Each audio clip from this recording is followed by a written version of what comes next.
All right, G'day, hi, and welcome. Okay, so today's kind of not working out the way I thought it was going to work out, but anyway, this week in World Crazy, I'm going to try to keep this one kind of short. I kind of went a little off. I started ranting in my last video. Me ranting, I know.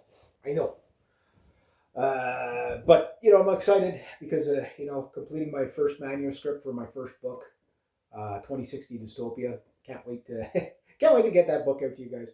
We'll go on about it here because I went on about it in the last video, but. Okay, so no Iran war yet, but we will talk about that because it's like all the pieces are in place. Um, like the U.S. is shipping in air defense systems. They got the carrier group there. Uh, yeah, I guess they know that the Iranians are going to hit the U.S. bases, right? But we'll see. But what I wanted to start off with was another big fu to the Trump economy. Uh, like Carney once again outplayed Trump in the and the EU as well. Now, again, guys, it doesn't mean I endorse the EU or or whatever. Like Trump bad, everybody else good. No, there are no good guys. I can't. Like it's just when I describe things, it's to tell you what's going on. Some people just want to hear that. Okay, that guy's bad because I don't like him. That's it. And nothing you can do is right. And that whatever. And I don't quite take it like that. I take it like, okay, yeah, there's things I don't like. Like I don't like any of them. I don't like Carney. I don't like Trump. I don't like any of them.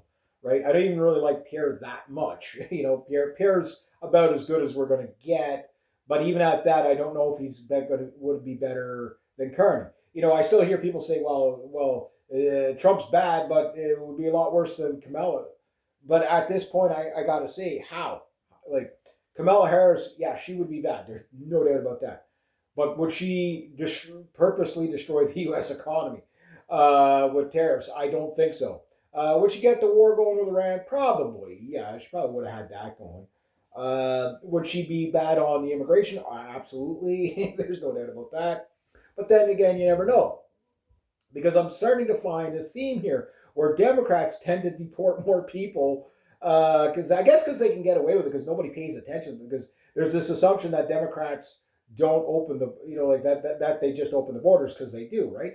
But they let in more people, but they also get rid of more people. It's just that they could close the border, then it would work out. Well, we're kind of getting the same thing with Carney. Immigrant groups are starting to complain about Carney deporting too many people, which right now, again, take it with a grain of salt, but Canada, for the first time since 1947, is declining in population. Yeah, we don't have replacement population or replenishment population. Our population is only mainly grown because of immigration.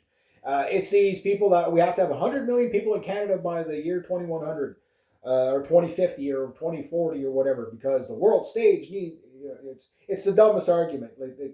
There's a couple and then there's just the anti-whites that just want to destroy every white country, right? Um, you stole land from the natives. They don't care about the natives. They just use that as a weapon to guilt trip people. That's it. They don't care about because nobody asked the natives if they wanted a million people coming into the country per year. You know what I mean? Uh, Pretty much, I know what the answer is going to be for most native people. Big fucking hard no. Yes, you get the odd one that okay they're anti-white that they don't they'll cut their nose off to spite their own face, but in general no. In general, most natives do not want other people here. You know what I mean? Um, but yeah, I digress. But anyway, yeah. So the first time we're down by 76,000 people, which is hardly worth mentioning. That'd only be 760,000 people a decade. Uh, that'd be definitely not like we're 8 million people over easy. We're 8 million people over. Now the thing is though, Carney's basically getting rid of about 400 people per week, which is about 100 more than what Trump is. But most people are leaving willingly. Most of them are fraudulent foreign students, expired visas, basically. and people who made illegal claims for illegal refugee stuff, right? So they got rid of a whole bunch of, like, for example, Africans, and not the Haitian community, but it was either Congolese or whatever, from that era of the world. I can't remember. Maybe it was Sudanese or whatever. But they were like saying, yeah, they're just getting rid of us, right? But these people are just all on welfare. They've never worked a day in their life here. Uh, the progressive left, they don't care about that. They're like, okay, it doesn't matter that these people have been here for years and they've never contributed a cent. They're just sucking up all this welfare, right? But the thing is that every time you get before you even cut government jobs, just getting rid of the welfare recipients could probably balance the budget. You know what I mean? And I think Carney knows this. It's just like I say, Carney is not the progressive left that Trudeau was. When I hear right wingers say that he is, it's like, no, he's not. I get it. That's hyperbolic. So I hate the guy. Therefore, he's a communist. He's this. He's that. And it's like, no, Carney is a globalist. I'm pretty sure everybody will agree on that. But he's a business guy. He's a finance guy. He's a banker, right? He's a bankster, right? He doesn't care about his base. He doesn't care about Canadians. He doesn't care about the country. He cares about making money. He cares about, his actions are very clear of what he cares about. Yeah, he has to pander to the left because whatever.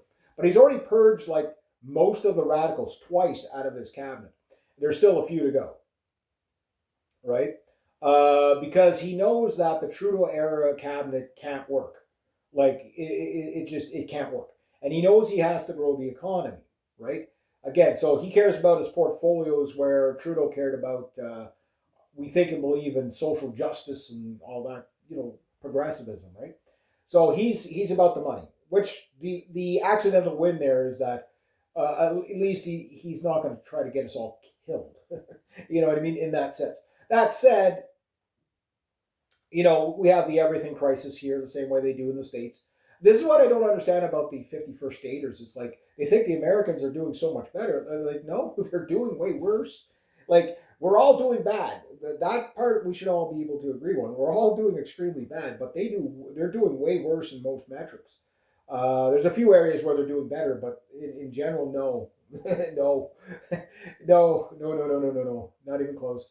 Whatever you complain about here compared to the American, and it's like you got to cherry pick a handful of things. Like, overall, you're better off to be Canadian. You're better off to be Canadian.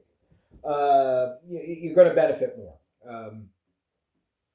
But that said, we have the everything problem in all Western countries, which has been manufactured, the drug crisis, all that stuff. All the progressive, the rioting, all that stuff. It's all comes from the same place, right? So the thing is that if we are to see we've seen the largest deportation in 1 year in Canada, which was something like 25,000 people or something like that, all in, right? So, like, the CBC is like out there calling Carney out because it's like, no, we need massive growth, we need diversity, we need all that bullshit, right? But the thing is, economically, anybody that can do basic math knows that when you have, if these numbers are correct, up to 18 million people out of 41 million people on some form of government welfare assistance, whatever, then add in 4 million government workers. I mean, that's like 22 million people that have to rely on taxes to live, right? That includes government workers. Government is just another form of welfare. It's just it does stuff. You know what I mean? Whether it does stuff you like or don't like, well, you can debate that. But like your military is a welfare branch. It can't exist without the taxpayer. It's not free market, right? Free market military is called mercenaries. Yeah, you don't want that either. But that said, the military movements and all that stuff is going forward. Helicopter procurements are on the way. Just don't know which helicopters. There's a couple of Italian ones. Right now, Carney's going with anything but American buy any, like for our military, buy anything but American. We just got some HIMARS that are on their way, but I don't know how good those are going to be because without the American guidance systems, the Ukrainians have the same HIMARS. They mainly work at long range if you can, tap into the American network to guide them. Otherwise, they're not that effective, right? I'm thinking we ditch those and we get the South Korean ones, rocket trucks, which are even more versatile and more firepower. And they can fire all kinds of stuff, including cruise missiles and everything like that. Or the German ones. I think those are the best to get. The HIMARS is kind of like, yeah, they're good to have, but but then if you want to keep it cheap, the light rocket trucks that Greenland has or Denmark has, those would be great for Canada. They're like those like M trucks that the Russians have. So, similar idea, you know. They're not as accurate as the HIMARS, but they're good at barraging shit, right? Um, and you can build a lot of them for cheap. That's a big one. That's a big one. It's a lot of artillery. It's 40 70 millimeter rockets in one shot. You know what I mean? Something like that. So like that's pretty good. Or 24, whatever it is. But yeah, so getting back to the immigration thing. So again, even if it's not enough, it's moving in the right direction. We won't notice the benefit for a couple of years at best, right? But the thing is that every time you get rid of a welfare recipient, that's thousand, that's about 24 grand a year. Considering the average welfare recipient is probably getting between 1,000 to 2 grand, a month, right? Like it's fucking ridiculous. A lot of people that are like myself who work, I don't make 2 grand every month. You know what I mean? Like, and I'm paying for people sitting on their arse. You know what I mean? It hurts. It hurts a lot. But the thing is that that is one way you can balance your budget is by getting rid of that. Now the retirees are probably the bigger part, but that's different. They've paid into it. They've like I don't have a problem with the retirees. Yes, the boomers. Yes, there's a lot of things we can complain about them, and how they, they kind of you know set up a bad system for the younger generation. But the thing about the boomers is they're really clueless about how the retirement system works and stuff like that. They really truly believe that if you go to work and you pay your taxes, you'll have a retirement too. You just gotta pull yourself up by the bootstraps. You know all the talking points they have. They have like a 1950s worldview, um, and it's like they're out of touch for the most part of what modern life is really about. Like they really don't understand, right? So it's kind of like it's kind of like trying to be mad at a retarded child. Like it's just like they don't know. They just don't know. So like I forgive that. You know what I mean? But that said, I don't mind paying for senior care. I don't mind paying for health care. I don't mind paying for um, retirement, military, veteran care, stuff like that. I don't mind paying for those paved roads. Paved roads. Get rid of the migrants just so we can fucking pave our roads properly. You know what I mean? Um, but if we're getting rid of 400 of these people a week, chances are out of that 400, there's probably a good chance that most of them are on welfare. So, what kind of savings is that at the end of each year? If you've got like say 4,800 welfare recipients per year leaving, it's it's a drop in the bucket, but it's a drop in the bucket in the right way, right? Will that cover $78 billion? No. But if you're getting rid of, like if you can get a bit of a quickening and phase out the temporary foreign workers and don't bring them fucking back, um, like phasing out, I'm all for phasing out the foreign workers, meaning do not bring in any more visas. We still are. So there's kind of like this push pull system going on. You bring some people in and you get rid of the other people. It doesn't really make sense, but it kind of does. The question is, can we not bring in hardly anybody unless we necessarily have to? or just like wean it down. So every round there's just that many less. So and then start phasing out, like for example, no fast food restaurant or low skilled worker jobs, with the exception of probably farms, just because we need to actually replenish those people, or you're going to end up with food crisis. That like again in the States, you've got all these crops that are just rotting in the ground because nobody's picking them, right? But that's what you can workfare programs should be for. Okay, well you're out of job, sure. Okay, well we'll get you some skills on the farm, right? And the thing is what's happening too, and a lot of people realize, like these temporary foreign workers, okay, is they get paid because of the Trans-Pacific Partnership. They can be paid like very little, right? But the government's kicking in the other half of the wage, right? Which means we're paying taxes not only for welfare recipients, but to pay half the wages of these fucking migrants, right? So it's just takes from us and takes from us and takes from us. So we got to get rid of those people too, because this foreign worker scam is just like, okay, yeah, the corporations are all taking advantage of it. I get it. Every retail store that can, they do.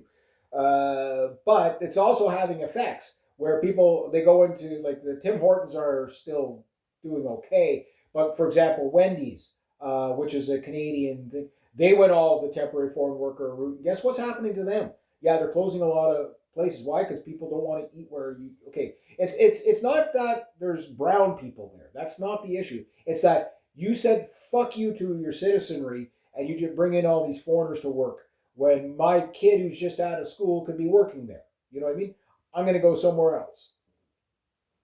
And again, we have to vote with our dollars, because all these corporations, if people don't start, like if all the white people stop buying all the shit there, at the McDonald's and all the Tim Hortons and all that, and you bankrupt the fuckers. You know what I mean? Fuck them. Like I don't care if they go under at this point.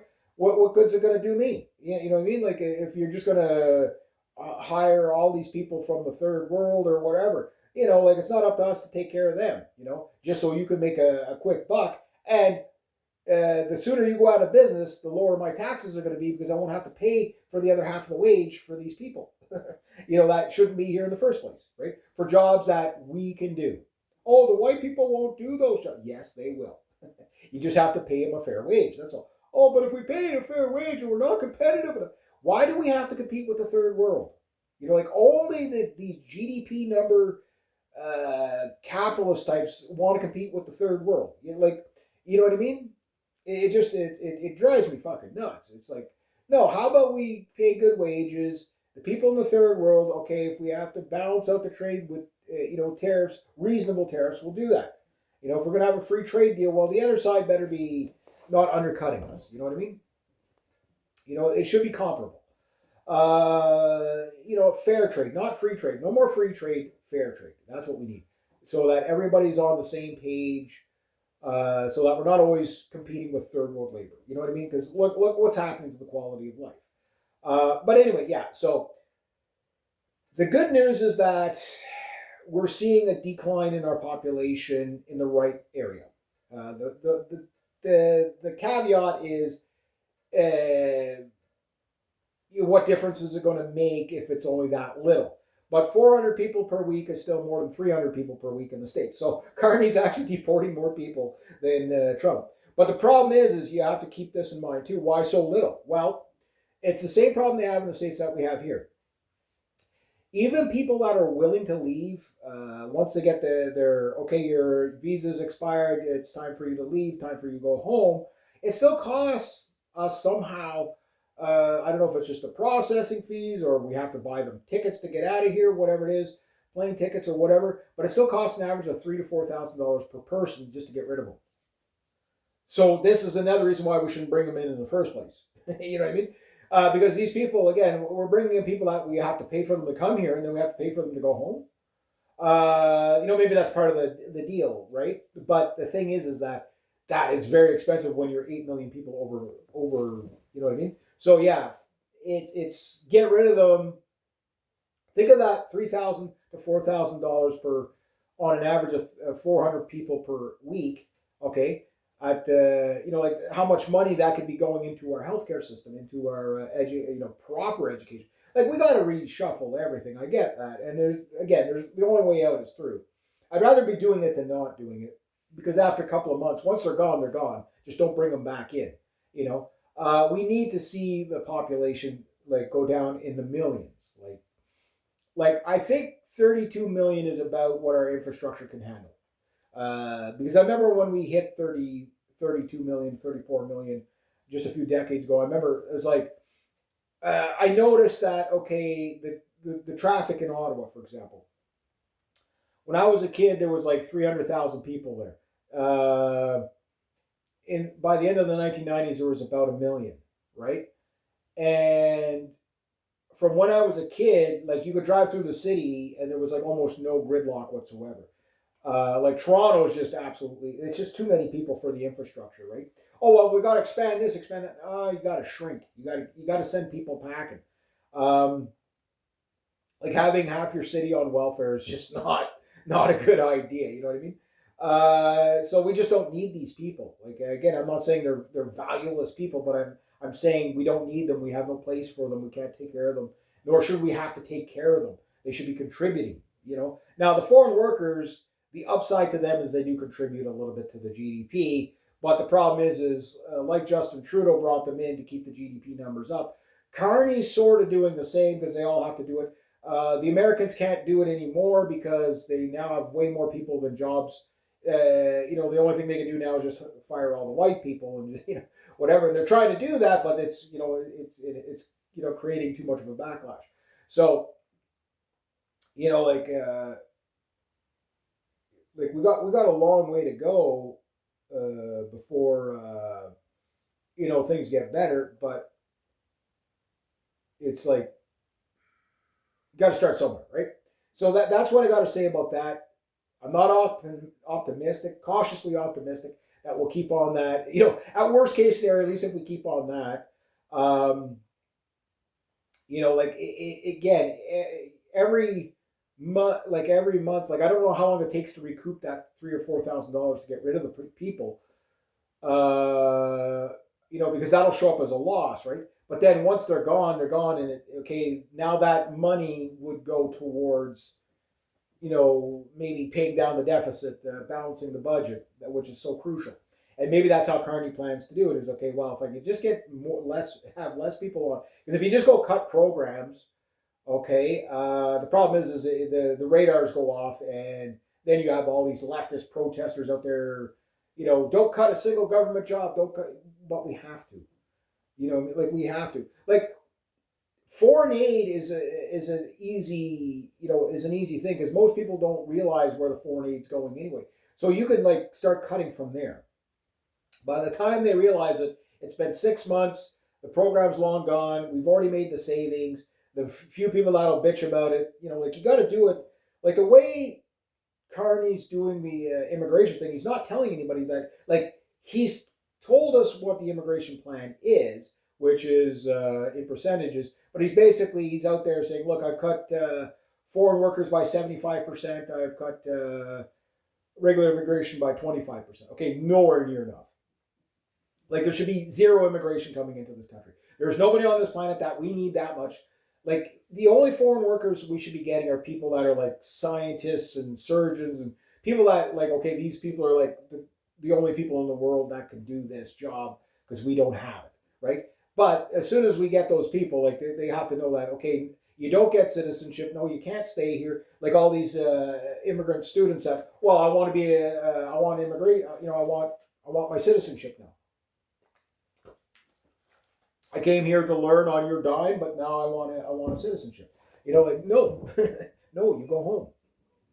And foreign students should pay 100% out of pocket. No more of this. They come here and they go on welfare, for some sham school that doesn't even really exist. We got to crack down on that big time. Like people need to pay the piper for that one. It's just there's so much corruption, right?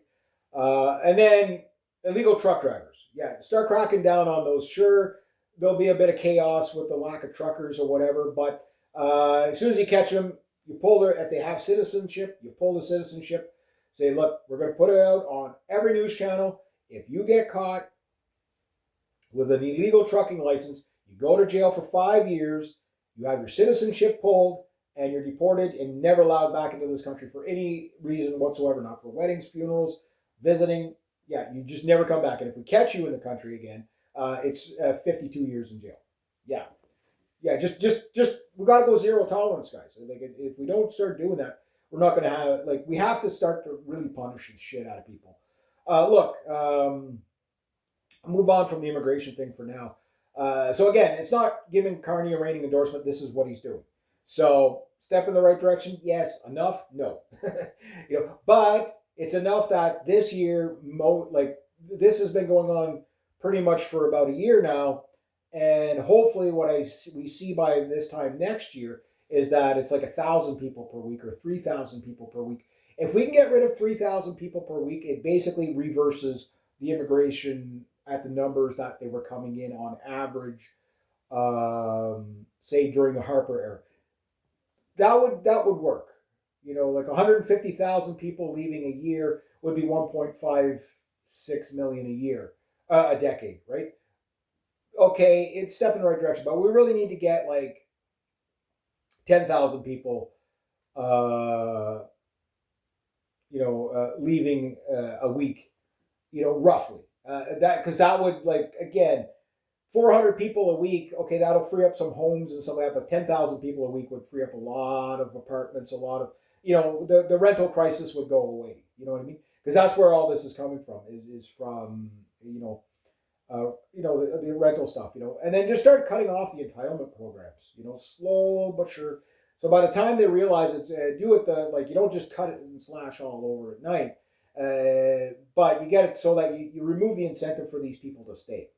Bring in workfare. That's the easiest way to get rid of welfare recipients is workfare. Mike Harris tried it back in the 90s. Unfortunately, there was all the leftists were out there. It's a human right to be on welfare, that kind of thing. Like, and it was just like, no, fucking no. If I can get up in the morning and go to work, so can they. You know what I mean?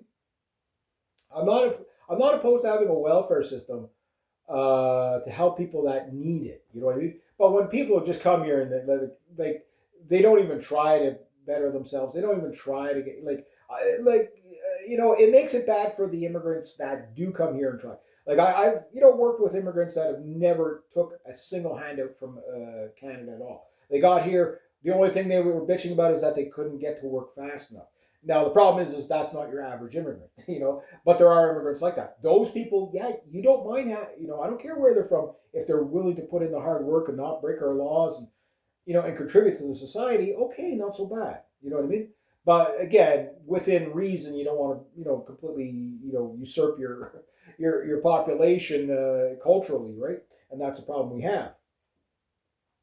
But we'll take it for now and see where it leads. But I think what Carney's doing is, like I said, what Trump should have done is like basically the under the radar get rid of them. That's what Obama did. It seemed to work for Obama. Now, if Carney could match Obama's numbers and deport like 3 million people per decade, that within 30 years we're back to something reasonable. And people say, yeah, but then we'll lose so much in GDP and we'll lose so. Look, if we lose restaurant workers, it's not a big deal, right? It like we're not getting the engineers, the scientists, like for what we're spending on 18 million people on welfare, social assistance, and stuff like that, and senior care and what have you. Okay, well, if you could even get rid of just the immigrant welfare recipients, we could start building fucking rocket ships and shit. You know what I mean? All this humanitarian aid that we give out to people who hate us anyway. You know what I mean? Like, why are we what are we doing? Why are we doing that? You know what I mean? So anyway, moving on. We'll keep an eye on that. Moving on. Yeah. So again, Canada's economy, like I say, the bouncing ball, the good, the bad, and the gamble of trying to outrun the Trump economy. What Carney appears to be doing is not necessarily ending trade with the United States. What he's trying to do is make up the trade that we're losing with the United States from the American side, but while still keeping as much trade as possible so that when we do trade with everybody else, like we just did with the EU, You've got that Bassinet guy. I fucking hate that guy. He just has that face. You want to punch him. You know what I mean? But that cocksucker, he's out there begging China for fucking trade deals and begging everybody for trade deals. But then they go around and then they insult you. You know what I mean? You know, they tell you you're worthless, not good enough. We don't need your business. Oh, you better make a trade deal with us. You know, it's like no, you know. So what's happening is like again, like I said a year ago this time, I said you won't feel it on day one, but about a year to 2 to 3 years from now, you're like the hardship that's coming to the American people. It's already there, but it's going to get like about 4 or 5 times worse in every year, right? Because you're not going to get those trade deals back. Once they're gone, they're gone. That's it. And this is what Carney's doing. What that is leverage. You know what I mean? Look, Japan and Canada are starting to work on other deals. And look, if there's a country that you want to make automotive trade deals with, it's Japan, right? They've got so many automotive manufacturing there. They can provide you with a lot. Now, yes, it's more convenient to just skip across to Detroit from Windsor to Detroit, or what do you call it, Hamilton and Detroit and all that. Just zipping back and forth across the bridge with product, sure, no problem. But the problem is that it's not a reliable trade deal. Like the autos workers union thing, that pact is no longer functioning, right? So the problem is yeah, the as I suspected. Again, I don't have all the numbers for you, but the American vehicles in Canada are not selling very well right now. So the Americans are not gaining jobs in the States. They're just losing customers up here. That's it. So that the auto sector is a big part of our economy. Like it's a big chunk, right? But it's not the only chunk, right? So the thing is that at some point, our auto manufacturing is going to switch to something else. Maybe it's going to start building tanks. I don't know, soft Gripens, whatever it's going to be. It's hard to say what's going to happen with the soft Gripen. Everybody's like, oh, we just bought parts for 14 more F-35s. We did that order. That's how to signal to the Swedes that we're not going to buy the soft Gripen. We're just using the Swedes as a bargaining chip. Maybe we were, maybe we weren't. I hope not, because I think Sweden has a lot to offer us. I would be okay with outfitting our military with everything the Swedes make, from tanks, APCs, ships, subs, you name it, aircraft. They would be like they can give us a really sweet deal, and it's all NATO compatible. This whole the soft Gripen doesn't, it's not compatible with NATO. That's bullshit. They've already they're already in NATO. It was a software issue that took 15 minutes for them to figure out, right? So no, that's not true. The issue with the soft Gripen is the engine. It's an American engine in there. So the rumors are that they're trying to get a Rolls Royce engine for it. But could be 5 years to get an engine. You know what I mean? Like you can't just, okay, we're going to build an engine, swap it out. Unless you have an engine that's ready to go in those specs. It's a lot of testing. You know what I mean? You got to build a whole new engine. So I don't know. I think Carney's just going to stall on the F-35 thing as long as he can. We'll get the 14 that are promised, or the 16 or whatever promised. But even at that, we're not going to see those things anytime soon. We're supposed to start getting them next year, but they've been saying next year since the 1990s. So yeah, we're not getting, guys. We're not going to end up with the F-35s anyway. So it doesn't matter. It doesn't matter if we paid for them or not. We saw it with the Sikorsky thing. It took them like 20 years to give us our Sikorsky maritime patrol helicopters. You know what I mean? Yeah. Like we get these procurement deals and we always get pushed to the bottom of the list, right? But anyway, we'll see how that works out when it works out.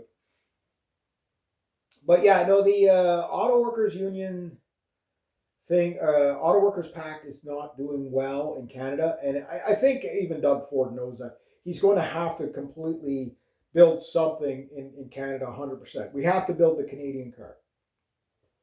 You know, we've got the plants to do it. The problem is we've got American vehicles in those plants, right? So what we have to do is buy out those plants and tool them up for something completely new, a full line of vehicles. The easiest thing I think we could do is swap out, say, like for example, we make some Toyota stuff here. Not sure. Like there's a whole list of vehicles that we make that are not American that we make in Canada. We make buses, for example, for like Singapore and stuff like that. Like we make that stuff. Like we make our own city buses here. Like, well, it's not a manufacturing capability. Like we have the capability. It's just the plants are occupied by building American stuff, right? Or they're American-owned companies. So what we have to do is say, okay, well, we're going to buy you out. We're going to take the plant, nationalize the plant, okay? And what we're going to do is we're going to build our own vehicles, right? The Autos Worker Pact is the same thing that happened with the Avro Aero, where we kind of agreed not, and the same thing with OPEC, where we agreed not to build our own refineries, right, for OPEC, so we wouldn't compete with the states. We agreed not to build our own weapons industry with the death of the Avro Aero and all the other subsequent,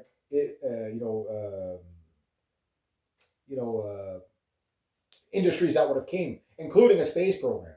Like the Moonlander, whether you believe they went to the moon or not, was designed by the Avro Aero team that got bought out on the Black Friday. They basically got scooped at the brain drain, right? And basically what happened is basically we agreed not to build our own fighters and stuff like that. Now look where that's gotten us, right? So we also agreed not to basically develop our own vehicles. That's part of it, like, or just kind of, oh well, we're going to build American stuff. But there's every time this happens more than once. It's just this is the worst we've ever seen it, where we create a dependency on the United States. Then there's an issue, and then we have to the third phase of it is always we have to now become more dependent. Well, I think we just have to realize that across the board that, okay, sure, it's going to take 10, 20, 30 years, and we have to make those pivots now. Even if it's painful now, it'll be better later on if we build everything here. Look, if Bombardier could build us trains, we could build fucking cars. If Bombardier could build us airliners and all kinds of, we build our own snowmobiles. We build all kinds of stuff. It's just when it comes to like the most crucial things like cars and pickup trucks and stuff like that for daily driving use, we've decided that we could only, we favored the American system, right? But that could be going away, and if that goes away, that means your Toyota, your Mitsubishi, your Isuzu is probably going to get a little bit cheaper. You know what I mean? The South Korean stuff, the Japanese stuff. Once we start no longer giving favoritism to the United States, and other countries like say Toyota says, okay, well we'll produce a full range of vehicles in your country for now, okay, and just to get you started, and then in return, or maybe we make a deal with BMW or whatever. But BMW doesn't have pickup trucks though. They have SUVs, but no pickup trucks. I never understood that. At least I don't think they have a pickup truck. But what we could do is basically, like maybe we build the Tacoma and the Tundra here, right? And a full range of like minivans, SUVs, cars, sedans, sports car, whatever. And then we put a Canadian badge on it. Like if it's a Toyota, we'll call it the Tocan. The toy can, toy can, the toy can car. That'd be a cool name, toy for Toyota and can for Canada, toy can. I'm driving my brand new toy can. That would be fun. Yeah, there we go. Or can toy, can toy. That could be whatever. That'd be a cool amalgamation. And then, like say in 5 years, 10 years, we start coming up with tweaked designs that are 100% made in Canada. You know what I mean? And then we have a full range of line, and then we could do this with Sweden again with Volvo. We could do this with just about anybody. And you say, well, no, we can't. Well, what do you think we're doing with the states over right now? That's what we're doing. We're building, like a whole line of vehicles here, cars, pickup trucks, SUVs, from multiple U.S. manufacturers. That's what we're already doing that, right? So I'm thinking, like if we just switch it over to somebody else, but with the agreement that we're going to eventually build 100% Canadian product here. They will still be able to compete with us, whatever, with theirs, but like we'll use their designs for now, for expedience sake. They'll get a cut, they'll get a cut, and then we start tweaking it, and then suddenly we're just completely 100% independent automaker, um, and make sure that we're competitive, and make sure nobody else has unfair competitive advantages, so everybody's on a level playing field, right? So, and we'll go from there. This would destroy Detroit for sure if we did that, because you know, like we need them right now because we don't, until we fill them in with somebody else. That's the whole thing, right? And once you do that, like American vehicles aren't going to be selling in 4 or 5 years up here anyway, just out of the fuck Trump economy, right? Again, it's lost business. You see with the booze industry, like if there was ever a country to not fuck around with when it comes to booze, like Canada is I'm not proud of this, but we are the number one alcohol consumers in the world, right? And you're right on our border, and you're selling us almost all your booze, and you fuck that up. Like, how do you, like, you know what I mean? Like, you fuck that up. Like, that is just so stupid. For so many, like, it's just so unnecessary. Yeah, so it is what it is, right? Yeah, so, like, I mean, Kentucky, their breweries have taken a beating. Like, they're still open, but yeah, there's layoffs. Ours up here have been booming because, it's like, okay, well, what the Americans won't sell us, or like we're boycotting that, but what the Americans can't get up here will be replaced by somebody else's. Like I say, yes, almost all our trade is hooked on the United States, but 85% of that trade is replaceable. That's the part that that's a huge playing card for us. It's just how many years does it take to switch it over? 2 years, 3 years, 4 years? I don't know. Like again, Canada, again, a lot of people, going on about how bad Canada is, but you have to understand, okay, there's a caveat here. Like, yes, we are the fastest growing country in the G7 right now. The downside is Trudeau's brought us, we're still at the very bottom because of what Trudeau done, right? But give it 4 years, we'll probably be near the top or at the top for the number one. It takes a time to reverse bad policies like Trudeau did. Like Trudeau did policy. Like Trump doesn't do policy. He just does executive orders and stupid shit like that, and decrees. But he doesn't really do proper policy. Very little. He does some, but very very little. Where Carney's cross the T's, dot the I's, all policy. Trudeau did policy, but it was all woke policy, right? So Carney's like, yeah, he's got the woke stuff. Yes, the gun grab thing, again, is the dumbest thing ever. That's just to appease like again an NGO group. Like it's it's time to let that get rid of that shit. You know what I mean? Like like the school shooting that happened and all that. Like I know they're going to make it about the SKS or whatever. Well, I heard an SKS was used, but then it's like the 4 firearms. How would we know an SKS was used? Nobody has said what would like the police haven't released that other than a shotgun and a pistol, like some sort of a makeshift pistol was used or whatever at one place. So we don't know the full details on that, but you better believe the gun grabbers are going to try to, use that as ammo. Pardon the pun. But I've also noticed that they're not going full bore on it, and I'll tell you why. One thing they got right was it was a white guy. Okay, it was a white kid, so they could bash the white kid. Oh, here we got another disturbed, dangerous, straight white male. But the problem is he's not. He's a trans. So you can't go after the guns without the trans issue blowing up. And the CBC has been more on defense of, not all trans, rather than going after the gun issue because they know that's going to be the bigger issue, and they can't afford to lose that ground, right? Well, they're going to anyway because like the kitchen table is now everything is like normies at the kitchen table are now saying why are they teaching this to our kids in school? That's why, every time the mainstream media talks about, the comments are off. They don't want people discussing this. They want this trans pedophilic stuff and all that. Like it's what they want, right? And they'll defend it to. And again, there's just the true believers too, right? That no, it's just about equality. It's like, no, it's about mental health issues, and predatory, a predatory system that brainwashes kids into these ideologies, right? So anyway, again, you want to see the most heart wrenching thing. Look at videos of kids that have deep transition. No wonder they kill themselves. You know what I mean? Especially the ones that were really young when it happened, when they had no idea what was happening to them. They just went along with it because their parents told them that it was the right thing to do. Because some therapist said, "Oh, you better cut off your kid's body parts, or else they're going to commit suicide." You know what I mean? Like it's that crazy, right? Um, and again, like, what do you do, right? What do you do when you're supposed to trust the system, and the system is that vile, and it takes that much?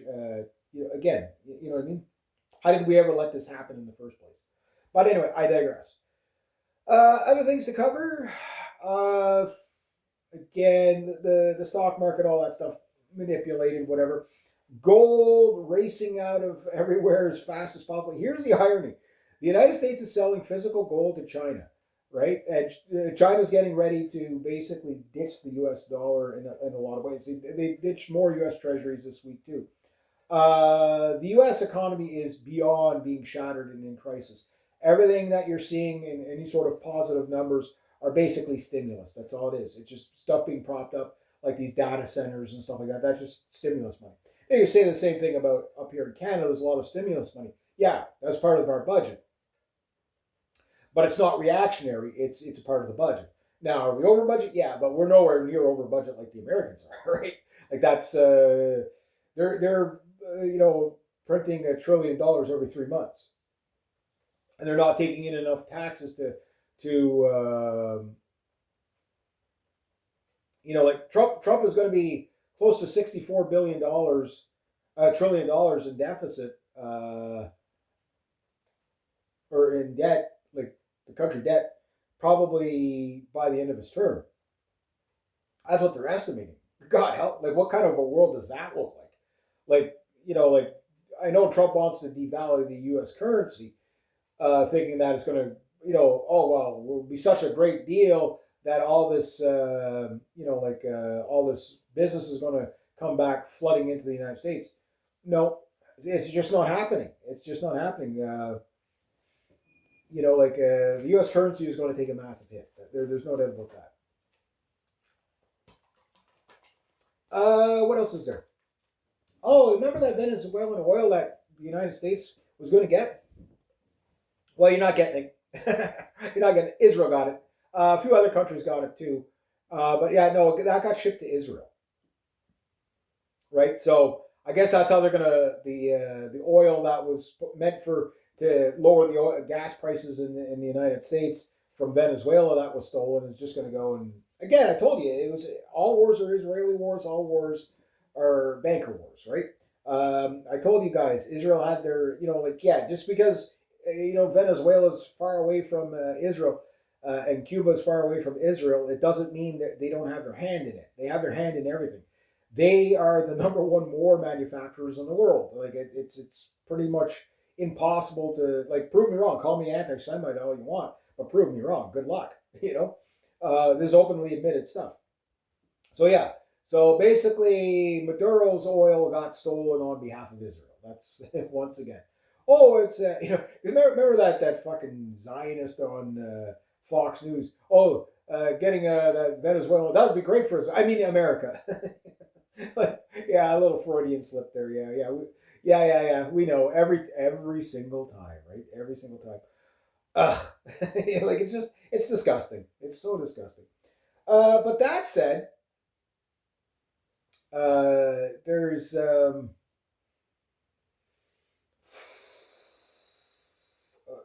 like trade deals that are like that, like the EU, Japan, every country like that is really trying to find workarounds from the United States. I'm really not finding the trade deals going to the United States. There's a little bit going that has to go, like stuff that was already in the work, but not so much. Canadian steel companies, Algoma Steel, for example, I talked about them last time. Remember, oh my God, they lost 1,000 jobs from the tariff war and blah blah blah. Carney's fault, Carney's fault. Well, they're now starting to roll the steel for for the icebreakers, right? So that's cool. I can't wait to see our first icebreakers. That's gonna. The Quebec shipyards are now starting to get ready to build those. Uh, Again, the more we manufacture in this country, the better it's going to be for us, right? But we have to start. Look, Stephen Harper, at one point, when he looked at the economy, he's like, okay, yeah, we're going to build these icebreakers and stuff like that. And then he was like, well, where's all our welders and electricians and engineers? It's because we by that time NAFTA had already shifted us to a service sector economy, right? Like when I was going to school, we had shop classes. Very very few schools have shop classes now, right? You might have a woodworking class or whatever, but we had the full range: welding, electricity, heating and air conditioning, you name it, all the tradesman stuff in high school, right? They need to bring that back again. But everything went to, oh, well, everybody's going to have a computer job or a retail job, right? So Harper, like, he started bringing back apprenticeships and stuff like that a bit. Oh, because there's very little of that now. We got to bring that back, but not just for immigrants. You know what I mean? Like, it has to be for Canadians only. Canadians only. We need to say, okay, people that are born here, um, okay, that have citizenship, natural citizenship, can get these programs. If they're born abroad, no, because like we have to take care of our own populace at some point. We have to ditch globalism. We have to. It's that or we die. You know what I mean?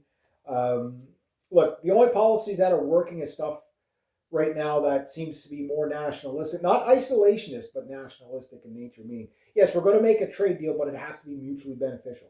So sure, we'll like the trade deal that we've got for our steel. We're not going to see the benefits for maybe about 4 to 5 years, maybe a decade. But when those benefits come in with the EU, you have Ursula over there in the EU talking about how Germany and countries like that, instead of building cars, maybe we need to start building tanks. Yeah, I know we're gearing up for a war with Russia, right? But I mean, it's a war economy without the war is okay. Like I said, the Canadian military, the Navy, everything like that, they're getting all kinds of new stuff. It takes a while to get this stuff going. Um, the big thing we need here is basically, like, for example, we're doing like drone research and stuff like that, but we're not into full production yet for the drones. But we do make them here. You should see the drones we're making here. They're crazy. Problem is we keep giving everything to the Ukraine. I think we need to kind of make sure that we have a deterrent here to keep the Americans from invading us, right? Yeah, we got to start doing that. Speaking of Ukraine, maybe tanks are completely obsolete now. Like the Russians, even with their turtle tanks, like they're getting whacked. Like the Ukrainians just like whack the shit out of like something like 30 or 40 tanks. You can't move these things anywhere. I think the only things you can really do is like light APCs that are fast moving. But I think the real emphasis has to be put on anti-drone warfare, because like these $100 drones, $1,000 drones are destroying $1 million tanks, right? And APCs, and you can build the drones much faster, right? So I'm thinking, yeah, obviously drones and rockets are the way to go. Iran has already figured it out. Like Canadian Prepper was out there saying, like, look, they got they won so far. The globalists have won on everything, right? Mr. Global has won on everything. When General Wesley Clark came out in 2009 saying, yeah, we're going to take out 7 countries in 5 years. The last country standing on that list is Iran. Like all the other ones have fallen. So far Israel has gotten everything it wants for the Greater Israel Project. Again, openly admitted stuff. They took out Syria. They took out everybody, right? They took out Libya. They took out, whatever. The Ukraine war that goes to Israel as well. Like I mean, Zelensky's, pretty much dual citizenship Israelis the whole way around. It's in his cabinet. So again, it's Venezuela. Again the Israelis are getting the oil from that. So will they be able to take out Iran? I still don't think they can. I think Iran is like back in 2010, like I've been saying since 2010, the Iranians saw that their name was on the list, and they were the first ones to take it seriously, going, "Oh shit, the Americans want to destroy us," like they did Iraq. It's like, why? I don't know, but they want to kill us, right? They just want us dead. Okay, well we better start building up our forces. So now they're up to like about a 1 million man force out of 91 million people, and it's separated into like they have like one it's like a 500,000 men force for the IRGC, and then which is like their navy, and then the Quads forces. Well, they're like nearly 1 million men or something, or vice versa, whatever it is. How many of them are highly trained? I don't know, but they've got people, they got numbers, and they've got equipment. And what we don't know is what new equipment they're getting from Russia and China. Um, you know what I mean? Like we don't know the full extent of what their capabilities are. We have an idea. We know that the Israelis, like they're going to be out of missiles. Like the Israelis ran out of Iron Dome missiles like on day 3 or 4. You know what I mean? Of a 12-day war. Now, what happens of a 120-day war? You know what I mean? Oh well, the Israelis will use nukes. I don't think nukes would stop the Iranians from responding. Like there's not enough nukes on the planet, I think, to stop the Iranians. You can irradiate the whole country, but they're still going to get all the rockets out before you could do that. And my hunch is that they have, rockets and stuff that are, you know, uh, not accounted for sure. Now the thing is most of these rockets are in tunnels, and has the Mossad infiltrated so that they can blow up all the rockets in the tunnels? I don't know. That's the only thing that would stop them. But even at that, I still don't. They could be out on a mountain ridge somewhere, even with all the surveillance the U.S. has. Like something's going to get through. Something's going to get through. And the thing is that downplaying the Israelis or the Iranians, like I do think they have a method that they're going to use to sink aircraft carriers and the whole carrier group really quick.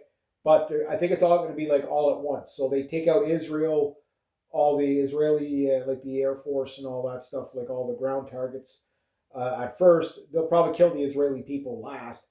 But it depends on like where are you going to drop a nuke to stop the Iranians from firing back? You drop it on top of a mountain. Okay, you radiate the top of the mountain, but the side will still going to open, and out comes the rocket, right? So you might get stop a few, but the bunker busters can't go that far into the mountains. So there's really no way to stop the Iranians from firing back. And I think if they just go full force, they level Israel. Like it's going to be a weird thing when it's like there's no communications, nothing coming out of Israel, and like the entire area is completely leveled. You know, uh, they're going to give the Israelis a taste of their own medicine. They're going to carpet bomb them with rockets instead of free fall bombs, and it's a lot quicker for the Iranians to do it. And then on top of that, the drones, right? Once the air defense systems are down, the drones will just clean up all the rest.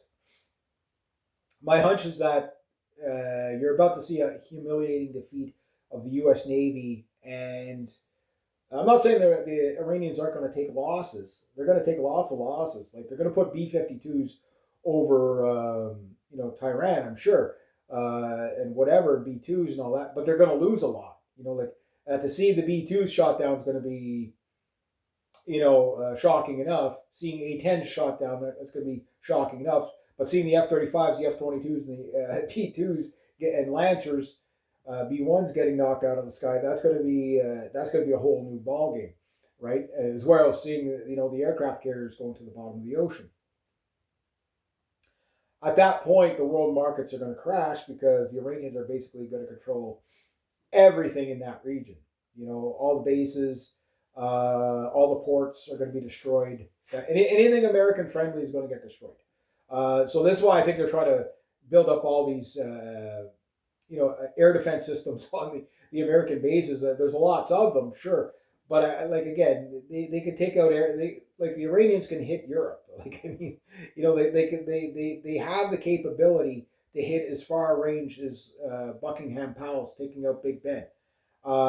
They have rockets that range that far. They might not be super powerful, but you have to understand, like the Iranians are probably not going to fight. It's kind of like what the Russians have been saying. Like we're not going to fight the Europeans the way we're fighting the Ukrainians. It's going to be much more gloves off with the Europeans because it's like, okay, the Ukrainians, they don't really care for the Ukrainians, sure, but they don't necessarily want to genocide them all, or they would just do it all air power wise, right? They'd pull a U.S. That's what the U.S. does, is they just use air power just to kill people without taking losses, right? So they kill as many civilians as possible. 1.5 million Iraqis, for example. That's not how you fight a war, but that's also why you can't take you can't, no matter how good your air force is, you can't take ground. You can't hold ground with an air force. It's not how it works. So, building up in the Middle East, it will be Donald Trump's demise as soon as the first aircraft carrier goes to the bottom with about 3 to 8,000 people, whatever's on an aircraft carrier. The numbers fluctuate, depending on how overcrewed they are. Let alone an entire carrier group. There's going to be probably anywhere from 5 to 8,000 people dying in one carrier group, and I don't see any of these ships surviving the ordeal. There's not enough fighter jets in the area to be able to hold off the missiles. You know what I mean? Like it's not going to happen. The F-35s are not meant for that role. They're not meant for that role. So how many aircraft will be destroyed on the ground? I think all the like the Hercules, the C-5 Galaxies, the Globemaster 17s. I think a lot of those aircraft are going to get destroyed on the ground. I'm sure they're being monitored as they're going in. Once those heavy lift aircraft get taken out, whether they're in the sky or on the ground by rockets, that's going to make rearmament and replenishment almost impossible, but also evacuation, right? Like, how are you going to get the U.S. Troops out of these bases in the in the hostile territories? There's going to be rebels everywhere. You know what I mean? It's going to be a bloodbath one way or the other, because like after the first week of bombardment and all the U.S. bases, what you're trying to say is, okay, like how long is it before the Iranians run out of rockets? Well, the question is, will you run out of food and water and shelter before, in that desert heat? You know what I mean? Like that water's going to get cut off on day one. It doesn't matter if you're down in the bunker. You better have enough to keep 4,000 people alive on that base for months on end, because if not, you're going to starve to death and die of dehydration.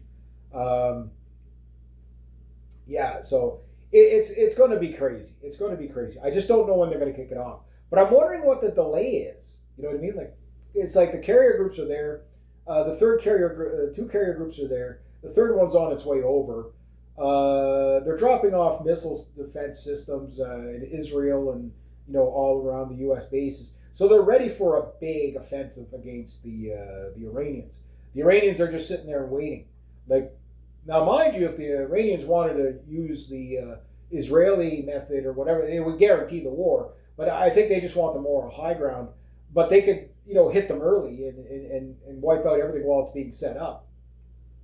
But I think they know they don't have to do that, because it's like it doesn't matter. They could shoot down every missile incoming, but as soon as they run out of they run out of their missiles, the drones the drones alone are going to burn up most of the missiles. You got like $1,000 drone burning up a $3 million, $40 million missile. Yeah, who's going to win the war? You know what I mean? Especially when there's thousands of drones. Like air defense system. Like I get it. There's going to be a lot of electronic warfare, but the problem is electronic warfare Oh, it does work pretty good, but it can't be everywhere at once. So every time you use a P8 Poseidon or an AWAC or something like that from the American side, that's less electronic warfare that's going to be usable, right? So we don't know how good the Iranian air defenses are, but one method that they might use, it's a strange one, but it's like, okay, well, for the electronic warfare aircraft, we'll just basically rockets that are on it like a mechanical trajectory to intercept and just blow up and cause damage to the aircraft until its electronic warfare capabilities are diminished enough that we can use missiles to shoot it down. Anti-aircraft guns, stuff like that. The fighter jets and stuff like that, I don't think you're going to see those as much. You might see some of it. It's just that the Americans can saturate the area with aircraft, fighter jets, right? So for Iranian aircraft to get out with anti-shipping missiles on, like say some old F-4 Phantoms, or even some new Su-30s, depending on how many of those they have, or Su-35s, it's hard to say whether that'll be effective or not, right? I think they'll keep those things until the last, but they could also try it. You know what I mean? Like it would be, maybe a one-way trip for the pilot, but if an Su-34 can get, two cruise missiles into two anti-shipping missiles into a destroyer, you know what I mean, or a Frogfoot can strafe an aircraft carrier with rockets.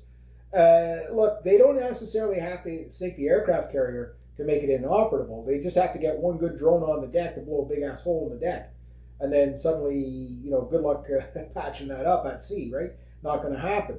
Once you do that, those aircraft, they're not going to be able to land, and if they can land, they might not be able to take off. And if they can land and take off, sure, you're good, but it'll slow down operations. And if they can't land or take off, then now you have a bunch of aircraft that have to fly to a base for refueling, for maintenance, for everything like that. 2-3 days of that, your carrier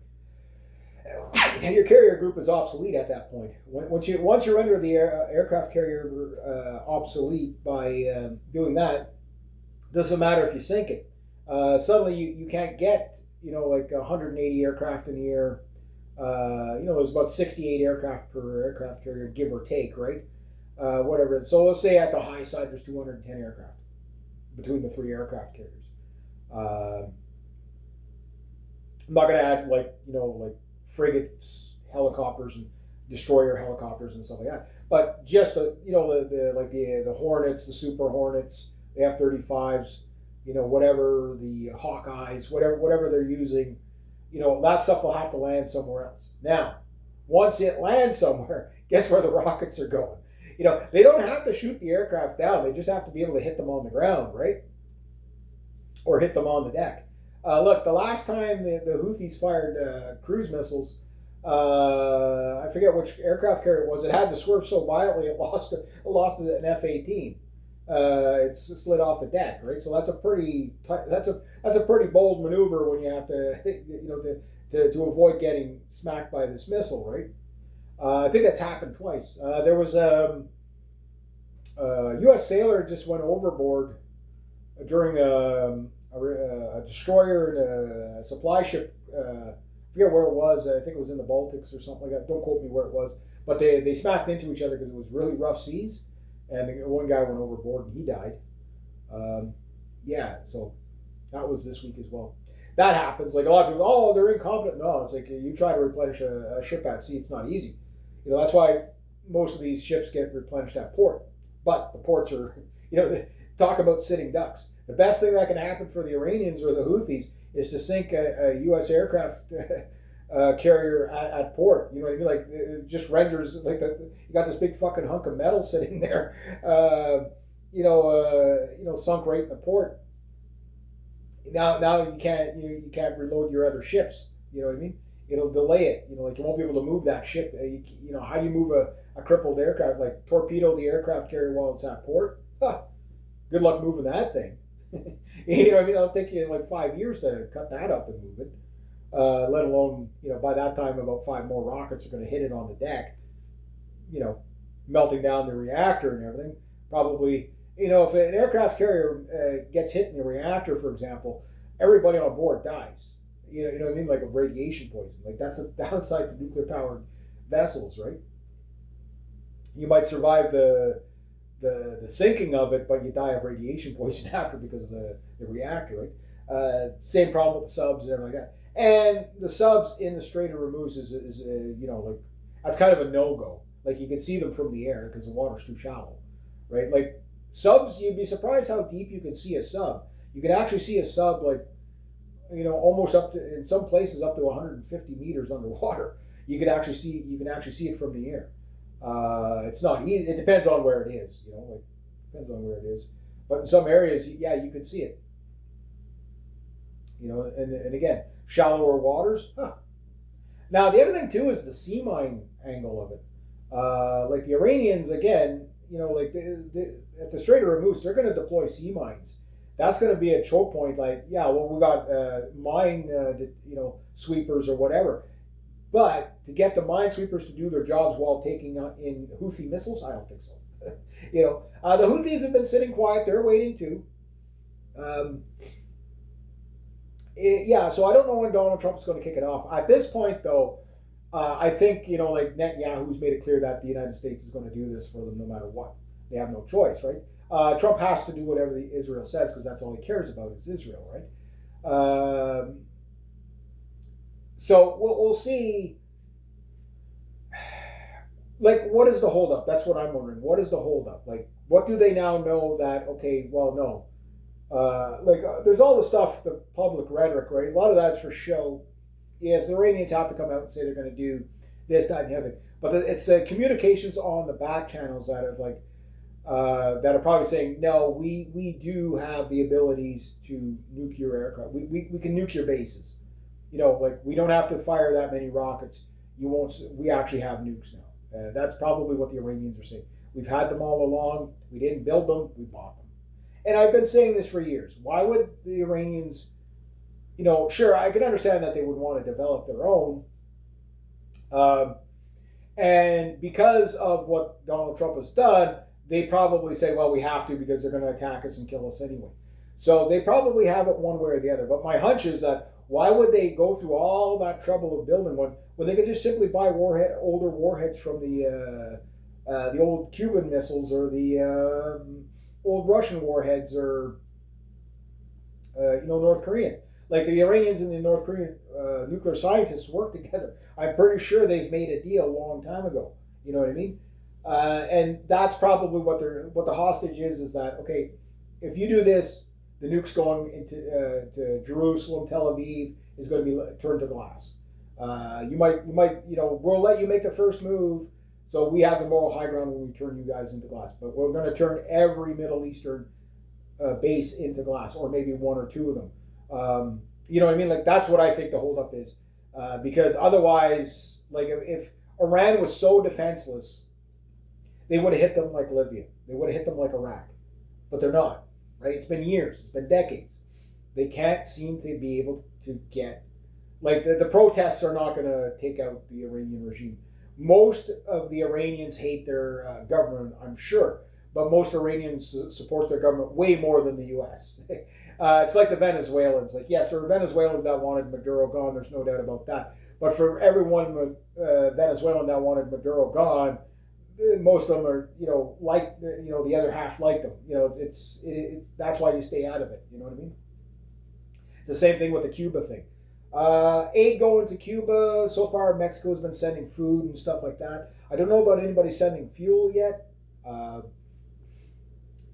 So again, starving out, like again, people that are already suffering and Trump has to make it worse, right? Because, Marco Rubio, again, that's why you can't have dual citizens in your country. You can't have dual citizen like as residents, and you definitely can't have any sort of dual citizen in your government at any level. Maybe at a clerical level, sure, but not at a bureaucratic or above level. You know what I mean? Because this is why we're in you get into these messes. Like no true MAGA person voted for Israel first. You know what I mean? They didn't. But anyway, I digress. So we'll see what happens. I'm sure it'll kick off sooner than later. It'll be crazy. So don't worry, you'll be entertained either way. You might be terrified, but you will be entertained either way. But that's where we're at. I'm going to leave it at that because I got other things I do want to do. I definitely want to get this book, The Sword of Kagan. I want to get this book finished this month and this book, which is such a big book. Such a good book. Very heavy. Very heavy. Amazing book. Amazing book. Hopefully my book will do just as amazingly when it's ready. But anyway, yeah, I'll leave it at that. So be true to yourself, be true to others, always do the right thing. Have yourselves a great day.